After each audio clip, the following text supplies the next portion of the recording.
ರಾಷ್ಟ್ರೀಯತೆ ವಿರುದ್ಧ ಪ್ರಾದೇಶಿಕ ಭಾವನೆಯನ್ನು ಎತ್ಕಡಬೇಕು ಅನ್ನುವಂಥ ಸಂಚು ನಡೆಸಿರೋದು ಅದರಲ್ಲಿ ವ್ಯಕ್ತ ಆಗುತ್ತೆ.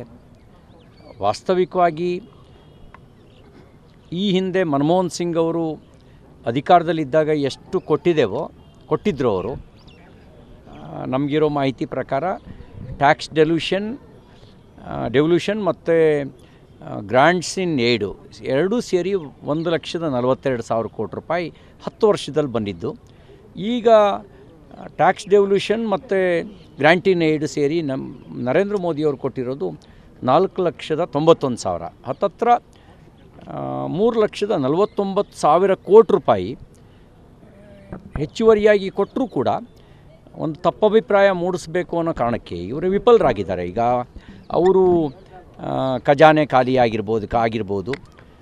ಆ ಕಾರಣಕ್ಕೆ ಅವರು ವೈಫಲ್ಯನ ಮುಚ್ಚಾಕೊಳ್ಳೋದಕ್ಕೆ ಸಬ್ಜೆಕ್ಟ್ನ ವಿಷಯಾಂತರ ಮಾಡಬೇಕು ಮತ್ತು ಅನ್ಯಾಯ ಆಗ್ತಾಯಿದೆ ಅಂತ ಒಂದು ಜನರ ಮುಂದೆ ಬಿಂಬಿಸೋದಕ್ಕೋಸ್ಕರ ಒಂದು ಟೂಲ್ ಕಿಟ್ಟು, ಅಂದರೆ ಮುಂಚೆನೇ ಡಿಸೈನ್ ಮಾಡಿಕೊಂಡು ಯಾವಾಗ ಏನೇನು ಮಾಡಬೇಕು ಅಂತ ಡಿಸೈನ್ ಮಾಡಿಕೊಂಡು ಸಂಚು ಮಾಡಿದ್ದಾರೆ ಅನ್ನೋದು ನಮ್ಮ ಸಭೆಯಲ್ಲಿ ಚರ್ಚೆ ಆದಂಥ ಪ್ರಮುಖವಾದಂಥ ವಿಷಯ.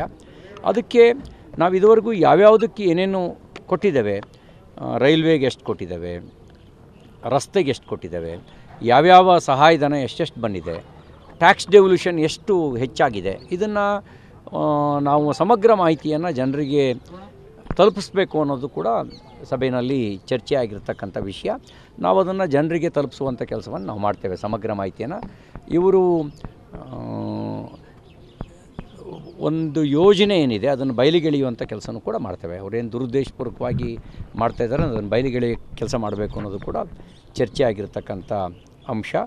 ಹಾಗಾಗಿ ನಮಗೆ ವಿಶ್ವಾಸ ಇದೆ. ಅವ್ರು ಹೇಳಿದರು ಈಗ 26+1 JDS ಸೇರಿ 27 ಸೀಟ್ ನಮ್ಮದೇ ಇದೆ. ಇನ್ನೊಂದು ಗೆದ್ದರೆ 100% ರಿಸಲ್ಟು. 20 ಹೌದು, ಚುನಾವಣೆದು ಚರ್ಚೆ ಆಗಿದೆ. 28 ಸ್ಥಾನ ಗೆಲ್ಲೋದಕ್ಕೆ ಏನು ಬೇಕು ಎಲ್ಲ ಸ್ಟ್ರಾಟಜಿ, ಉಳಿದಿದ್ದೆಲ್ಲ ಡೀಟೇಲ್ಸು ಡಿಸ್ಕಷನ್ ಮಾಡಿ ಪ್ಲಾನಿಂಗ್ ಮಾಡೋದು ಇವೆಲ್ಲವೂ ಚರ್ಚೆ ಆಗಿದೆ. ಸೀಟ್ ಶೇರಿಂಗ್ ಈ ಹಂತದ ಸಭೆಯಲ್ಲಿ ಚರ್ಚೆ ಆಗೋದಿಲ್ಲ. ಅದು NDA ಸಭೆಯಲ್ಲಿ ಚರ್ಚೆ ಆಗುತ್ತೆ. ಇದು ಕೇವಲ ಭಾರತೀಯ ಜನತಾ ಪಾರ್ಟಿಯ ಕೋರ್ ಕಮಿಟಿ ಆಗಿದ್ದ ಕಾರಣಕ್ಕೋಸ್ಕರ ಇಲ್ಲಿ 28 ಲೋಕಸಭಾ ಕ್ಷೇತ್ರಗಳನ್ನು ಗೆಲ್ಲಿಕ್ಕೆ ಬೇಕಾಗಿರ್ತಕ್ಕಂಥ ಯೋಜನೆ, ನಮ್ಮ ಪಾಸಿಟಿವ್ ಸಂಗತಿಗಳೇನಿದ್ದಾವೆ, ನಮಗೆ ನಮ್ಮ ವಿರೋಧಿಗಳ ದೌರ್ಬಲ್ಯ ಏನಿದೆ, ಅವ್ರದ್ದೇನು ಸಾಮರ್ಥ್ಯ ಇದೆ, ಇವೆಲ್ಲವೂ ಚರ್ಚೆ ನಡೆಸಿದ್ದಾರೆ. ರಾಜ್ಯ ನಾಯಕರು ಕೇಂದ್ರ ನಾಯಕರುಗಳಿಗೆ ಯಾವ ಸೀಟ್ಗಳನ್ನು ಉಳಿಸ್ಕೊಳ್ಬೋದು ಅನ್ನೋದ್ರ ಬಗ್ಗೆ ಏನಾದರೂ ಮಾತಾಡಿದ್ರು? ಆ ಥರದ್ದೇನು ಚರ್ಚೆ ಆಗಲಿಲ್ಲ. ಆ ಥರದ್ದೇನು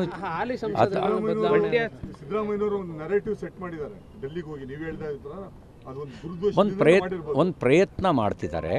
ಅವರು ವೈಫಲ್ಯ. ಯಾಕೆಂದರೆ ಸಿದ್ದರಾಮಯ್ಯನವರು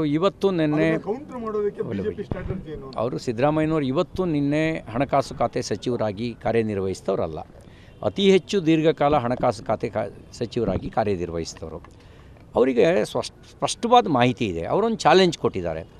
ನಾನು ಹೇಳಿದ ಅಂಕಿಅಂಶಗಳು ಸುಳ್ಳಾದರೆ ರಾಜಕೀಯ ನಿವೃತ್ತಿ ಪಡಿತೀನಿ ಅಂತ.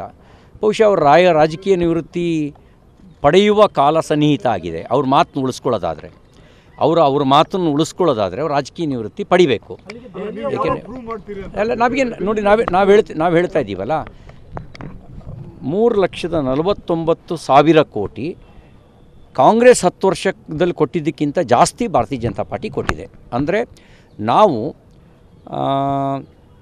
4,91,000 ಕೋಟಿ ರೂಪಾಯಿ ಮೋದಿಯವರು ಪ್ರಧಾನಮಂತ್ರಿ ಆದಮೇಲೆ 2014ರಿಂದ 24ರ ಈ ಗಳಿಗೆಯವರೆಗೆ ಟ್ಯಾಕ್ಸ್ ಡೆವಲ್ಯೂಷನ್ ಪ್ಲಸ್ ಗ್ರಾಂಟ್ ಇನ್ ಏಡ್ ಕರ್ನಾಟಕಕ್ಕೆ ಬಂದಿದೆ.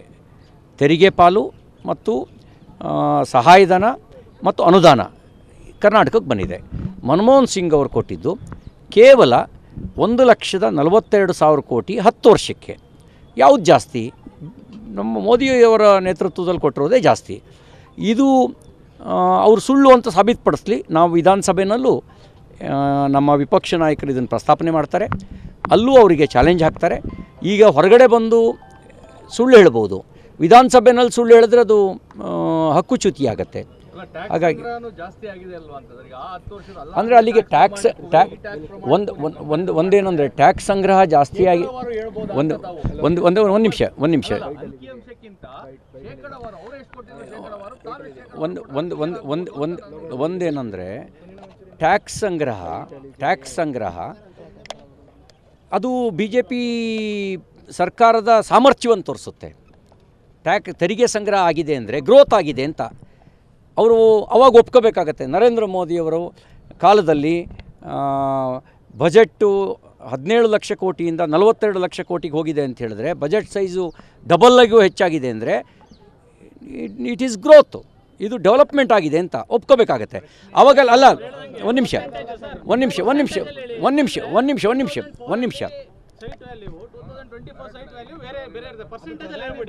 ಒಂದೇನಂದರೆ ಈಗೇನೆಂದರೆ ನೋಡಿ ಅಲ್ಲ ಅವ್ರಿಗೆ ಒಂದು ಹೇಳಕ್ಕೆ ಬಯಸೋದೇನು ಅಂದರೆ ಪ್ರತಿ ಸಂದರ್ಭದಲ್ಲಿ ನೀತಿ ಆಯೋಗ ಮತ್ತು ಫೈನಾನ್ಸ್ ಕಮಿಷನ್ನು ಎರಡೂ ಕೂಡ ಪ್ರಯಾರಿಟಿಗಳನ್ನು 5 ವರ್ಷಕ್ಕೆ ಚೇಂಜ್ ಮಾಡ್ತಿರ್ತವೆ. ಪ್ರೈಮರಿ ಎಜುಕೇಷನಿಗೆ ಆದ್ಯತೆ ಕೊಡಬೇಕು ಅಂತ ಬಂದಾಗ ಯಾವ ರಾಜ್ಯದಲ್ಲಿ ಪ್ರೈಮರಿ ಎಜುಕೇಷನ್ ವೀಕ್ ಇರುತ್ತೋ ಅಲ್ಲಿಗೆ ಅನುದಾನ ಜಾಸ್ತಿ ಹೋಗುತ್ತೆ. ಯಾವ ರಾಜ್ಯದಲ್ಲಿ ಪ್ರೈಮರಿ ಎಜುಕೇಷನ್ನು ಕಂಫರ್ಟಬಲ್ ಇರುತ್ತೆ ಅಲ್ಲಿ ಸ್ವಾಭಾವಿಕವಾಗಿ ಕಡಿಮೆ ಹೋಗುತ್ತೆ. ಈಗ ಮನೆಗೆ ನಲ್ಲಿ ಸಂಪರ್ಕ ಅಂತ ಇಟ್ಕೊಳ್ಳಿ, 90% ಮುಂಚೆನೇ ನಲ್ಲಿ ಸಂಪರ್ಕ ಆಗಿದ್ದರೆ ಅದರ ಹೆಸರಿನಲ್ಲಿ ಬಿಲ್ ಮಾಡೋಕ್ಕಾಗಲ್ಲ. ಎಲ್ಲ 10% ಮಾತ್ರ ಅಲ್ಲಿ ಕೊಡ್ತಾರೆ, ಇನ್ನೊಂದು ಯಾವುದೋ ರಾಜ್ಯದಲ್ಲಿ 90% ನಲ್ಲಿ ಸಂಪರ್ಕ ಇಲ್ಲ ಅಂದರೆ ಅಲ್ಲಿಗೆ ಆ ನಲ್ಲಿ ಸಂಪರ್ಕಕ್ಕೆ ಅನುದಾನ ಜಾಸ್ತಿ ಹೋಗುತ್ತೆ. ಇಲ್ಲಿ ಕೇವಲ ನೀತಿ ಆಯೋಗ ಇರಲಿ ಹಣಕಾಸು ಆಯೋಗ ಇರಲಿ ಅವರು ಪ್ರಯಾರಿಟಿಗಳನ್ನು ಫಿಕ್ಸ್ ಮಾಡ್ತಾರೆ ರಾಜ್ಯಗಳಿಗೆ. ಅಲ್ಲಿ ಜನರಲೈಸ್ ಮಾಡಿ ನಿನ್ನ ಪಾಲಿಷ್ಟು ಏನು ಬೇಕಾದ್ರೂ ಹೊಡ್ಕೊಂಡು ಹೋಗು ಅಂತ ಹೇಳಲ್ಲ. ಆ ಥರದ ಪದ್ಧತಿ ಇಲ್ಲ. ಆದರೆ ಒಂದೇನಂದರೆ ಅಲ್ಲಿ ಆದರೆ ಅವ್ರಿಗೆ ಒಂದು ಮಾತು ಅದೇ ಈಗೇನಂತಂದರೆ ಎಲ್ಲ ಕಡೆಯಲ್ಲೂ ಪೊಲಿಟಿಕಲಿ ಮೋಟಿವೇಟೆಡೇ ಇವ್ರು ಮಾಡ್ತಿರೋದು, ರಾಜಕೀಯ ದುರುದ್ದೇಶದಿಂದಲೇ ಮಾಡ್ತಿರೋದು. ಚುನಾವಣೆಗೆ ಮುಂಚೆ ಪೇ CM ಅಂತ ಅಭಿಯಾನ ಮಾಡಿದ್ರು. ಈಗ ಅದೇ ಕೆಂಪಣ್ಣ ಇವ್ರ ಮೇಲೆ ಆರೋಪ ಮಾಡಿದ್ದಾರೆ. ಅವರು ಆರೋಪ ಮಾಡಿದ್ದಾರೆ ಅಂದಮೇಲೆ ಅವತ್ತು ವೀರಾವೇಶದಿಂದ ಮಾತಾಡ್ತಿದ್ದಂಥ ಸಿದ್ದರಾಮಯ್ಯನವ್ರ ವೀರಾವೇಶ ಇವತ್ತು ಎಲ್ಲಿಗೆ ಹೋಗಿದೆ?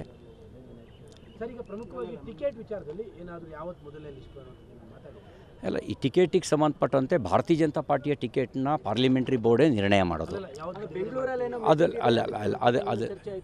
ಅದು ಬೆಂಗಳೂರಿನಲ್ಲಿ ಈಗೇನು ಕೆಲವು ಸಲಹೆ ಸೂಚನೆಯನ್ನು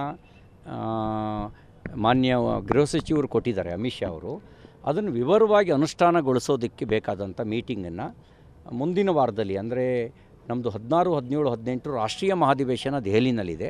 ರಾಷ್ಟ್ರೀಯ ಮಹಾಧಿವೇಶನ ಮುಗಿದ ನಂತರ ಅದಕ್ಕೆ ಸಂಬಂಧಪಟ್ಟಂತೆ ಮೀಟಿಂಗನ್ನು ನಮ್ಮ ಎಲೆಕ್ಷನ್ ಇನ್ಚಾರ್ಜ್ ಅವರ ನೇತೃತ್ವದಲ್ಲಿ, ರಾಧಾಮೋಹನ್ ಅಗರ್ವಾಲ್ ಅವರ ನೇತೃತ್ವದಲ್ಲಿ, ಆಮೇಲೆ ಅದಕ್ಕೆ ವಿವರವಾಗಿರುವಂಥ ಏನು ರೋಡ್ ಮ್ಯಾಪ್ ತಯಾರು ಮಾಡಿ ಅಂತ ಅವ್ರು ಹೇಳಿದ್ದಾರೆ. ಅದಕ್ಕೆ ಸಂಬಂಧಪಟ್ಟಂತೆ ಅದರ ಮೀಟಿಂಗ್ ಇದೆ.